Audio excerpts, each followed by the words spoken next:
Hey folks, it's Marvin Cash, the host of the Articulate Fly. We're back with another Eastern Tennessee fishing report with Ellis Ward. Ellis, how you doing? Doing well, Marv. How are you? As always, just trying to stay out of trouble. And I guess the good news is right before Thanksgiving, we're all coming out of the freezer locker in the Southeast. Yeah, it's nice. Some chilly days here in the last week, but I think today might be upper 50s, and then we'll be sniffing the 60s for the next couple days. Yeah. And I guess, the interesting thing is, folks know you fish on tailwaters like the South Holston, so you are buffered a little bit when the water gets really cold, but it still does impact the way the fish behave. You want to kind of share that with folks? Yeah. Right now is an interesting time of year just because the brown trout are actively spawning, not all of them at once and not only in one part of the river. But, I was out yesterday, and this is after a handful of days of it being just consistently cold and windy and dry. So I was in the lower section, and the water temperature was 47 degrees. And so for context there, this is on the Watauga. For context, like in the late spring, if it's low, that water temperature is going to be closer to mid to upper 50s. So in tailwaters that don't see a whole lot of variation, mid 50s is a very big difference to mid to upper 40s. So fish behavior wise, for stringer fishing, it's still, like I had said last time, changing up your retrieves and really, painfully making that your kill, the strip cadence of strip, that pause in between, just making that thing hang for a second, or even on that first cast, getting it right up to the bank, just let it chill there for a second. Let the line sink down, then start moving it.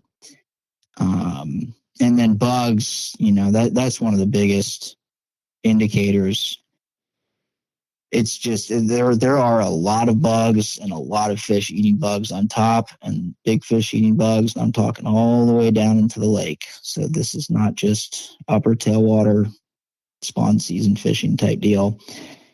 Good time to catch fish on dries. No one's down there. I'm not, giving up my spots. It's just there's only going to be a handful of people able to fish the lower sections of these rivers in the next couple of weeks.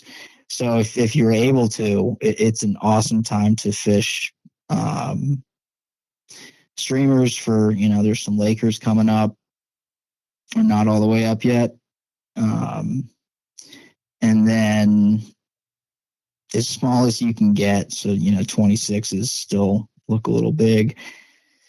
But with those cold temps, waters being 47, the bugs are super, super tiny, but they are, there's areas of the river that are boiling. And part of that is there's no boats. So, pros and cons to everything, but certainly some awesome opportunities if you feel like doing something just a little different. Yeah, very, very neat. And got a question for you from Dave, and this is a streamer question. And Dave wanted to get your thoughts on kind of how you pick streamers in terms of, are you a, light fly, sunny day guy, dark day, dark fly guy? Kind of what's your thought process when you go to pull a big piece of meat out of the box? Sure.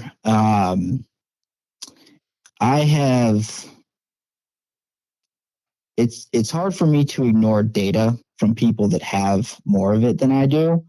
So, starting out, going with some of and this goes for, conventional bass fishing and all that. It was, following that almost feels like a wives' tale at this point, but dark day, dark fly type deal. And then, reading or listening to Kelly talk about his process of going white to black to yellow to chartreuse to purple, that whole deal. where I have arrived and what I have found to be the most successful is, and this is going to sound possibly unhelpful. Um, I'll give an example of sort of what I'm doing now. It's starting with some of these sort of tan taupe, mid-size, dungeony, circus peanutty type flies. That's just because that's what I'm into right now, and I've caught some good fish on it. The next switch, on my next switch, I'm probably going to bring out a smaller profile fly, like a Peanut Envy or a Creelex, and then a couple bigger ones, hair bug, like a drunk or swim bug, and, some bigger dungeons in white. And I'm just going to ask the guy what he wants to fish. That right there is how I select streamers. If I sense a drop in energy or excitement after a streamer goes on and they're watching it, or they just can't see it, big white fly with lots of flash, that thing's going to catch just as many fish as anything else. And largely speaking, it's because you can see it, so you're getting live feedback as to how your little strips and taps and kills are making it move. And if you're feeling like what you're seeing and what you're doing is fishy and it's going to elicit an eat, you're going to keep doing it. And if you keep doing it, you will catch a fish. So I would say just fish what you're confident in. If you don't have a confidence pattern, try a bunch of new stuff. Something's going to work. Yeah, it's funny you say that, because that's probably one of the biggest pieces of advice Blaine gave me. He's like, dude, like, you have to think about how that fly is swimming or you're not going to fish it well, right? Exactly. And, and to your point, I mean, smallmouth fishing with a small game changer and white one and watching that thing disappear is pretty killer. Like, you're doing your thing and it's just like, where'd my fly go? And you're like, set. Exactly. But I would say too, it sounds a little bit like, what you're really doing is you're starting out natural, right? You're kind of matching the hatch, because it sounds like you're picking basically flies that are the same color and the same size as the forage, right? And then moving down, because you know that there's probably smaller forage fish in the system. And then from there, it's basically fishing confidence flies, right? Yeah, without input from the angler, I'm going to kind of go with what I like, which is something that's going to catch fish in general. 10, 12-inch brown trout's going to come off the bank and smash it just like a 20-inch one would. Then there's a person wants to hunt with big flies, which does not always mean big fish. And then there's just casting ability. I mean, if you're out for 8-9 hours and you're throwing a 7-weight, so just, trout fishing, not muskie, you're throwing a 7-weight, you're not going to be, it's uncomfortable to be chucking an 8-inch changer around. And there's also just not that many, relative to the 3.5-inch sculpins and all the little bait fish in the system.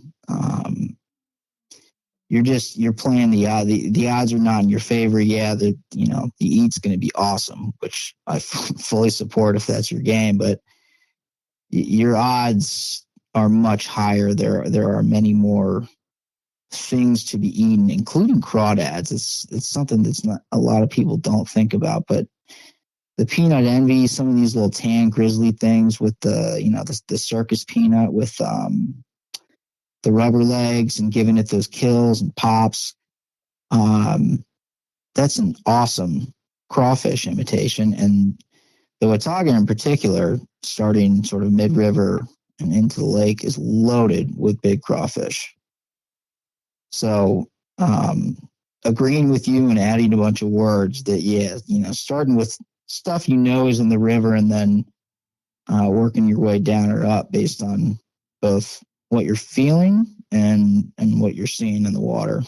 Yeah, it's also interesting too, like, fish the way you want to fish, but, also realize that you may be blowing your arm up for nothing. So kind of be smart that way too.